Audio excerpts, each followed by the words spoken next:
overjoyed at magkahalong, syempre, you know, it's also another end na naman, another chapter. So, hindi namin alam kung kailan kami magkakasama-sama ulit. Sabi nga namin kanina, sa family. So, ayun, yun lang. Parang masaya ako, pero nakakalungkot din dahil syempre mamimiss mo yung pamilya.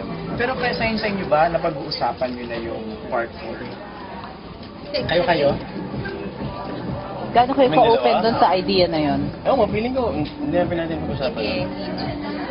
Natatanggit lang po nila. Tita Malu.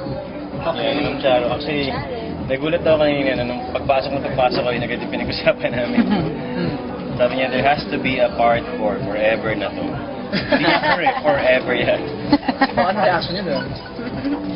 Well, you know, ako personally, kung ibabase ko sa kung pangagalingin ko siya sa artistic point of view, lagi namang material ang uni, di ba? If we can come up with a good material, and not just for the sake of doing a part 4, then bakit hindi? Ganoon din naman ito eh. Mas sinabi mo nga yan for the third Diba? Sorry.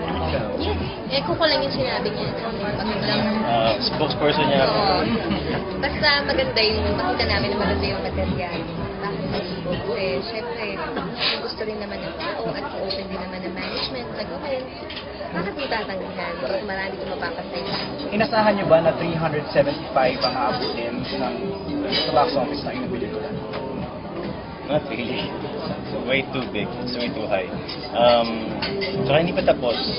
You know, sana yung mga tao, sana po patuloy niyong suportahan. Sobrang special. This movie talagang it means, you know, siguro sa mundo namin dalawa.